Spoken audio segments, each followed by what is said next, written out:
Жогорку кеңеште Кыргыз Республикасынын президентinin шайлоонун дайындоо жөнүндө маселе каралып, ал боюнча Жогорку кеңештин конституциялык мыйзамдар, мамлекеттик түзүлүш, мыйзамдуулук жана адам укуктары боюнча комитетинин төрагасы Зайнидин Курманов маалымат берип, Кыргыз Республикасынын президентinin шайлоо күнү 2009 жылдын 23-июль бейшемби күнүнө белгиленгендигин жарыялады.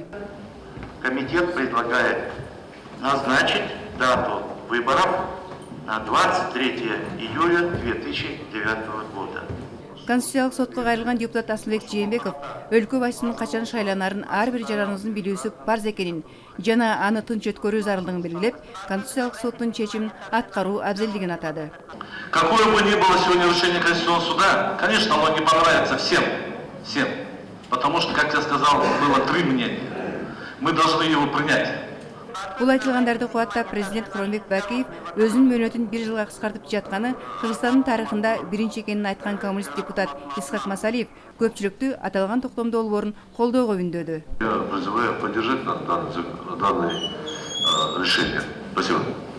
Төраганын орун басары Чолпон Баекова Конституциялык соттун алган бүтүмүн кесиптик көз караш менен чечмелеп, шайлоо өтүүдөгү мыйзамдык тартипти да эске салды. Шайлоо кодексинин 58-беренесинин 4-бутуна ылайык Кыргыз Республикасынын Жогорку кеңеши Кыргыз Республикасынын президентин дайындоо мөөнөтүн анын шайланган мөөнөтүнүн акыркы күнүнө чейин 4 айдан кем эмес убакытта дайындалыш керек дегенди эске алышыбыз керек.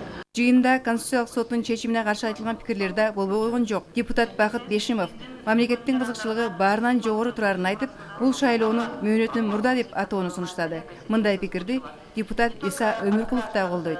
Мен ойлойм, ушул негизи досрочный выбор болуш керек, да? Жогоруда айтылгандарды депутат Азиз Турсунбаев кайсы учурда мөөнөтүнөн мурда аталарын тактаган мыйзам менен четке какты. Биздин конституциябызда так даана жазылып турат. Кайсы учурда мөөнөтүнөн мурда президенттик шайлоо болуш керек деп. Алар 3 шарт бар. Эгерде президент өз каалоосу менен арыз жазып, президенттик посту калтырса.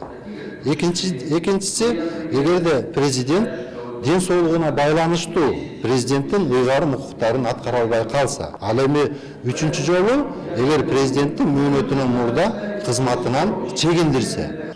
Соңунда Конституциялык соттун чечимине ылайык Жогорку кеңештин комитетинин корутундусун эске алуу менен Кыргыз Республикасынын президентinin шайлоо күнүн 2009 жылдын 23-июлуна белгилөө чечимин камтыган Жогорку кеңештин токтому 79 добуш менен кабыл алынды.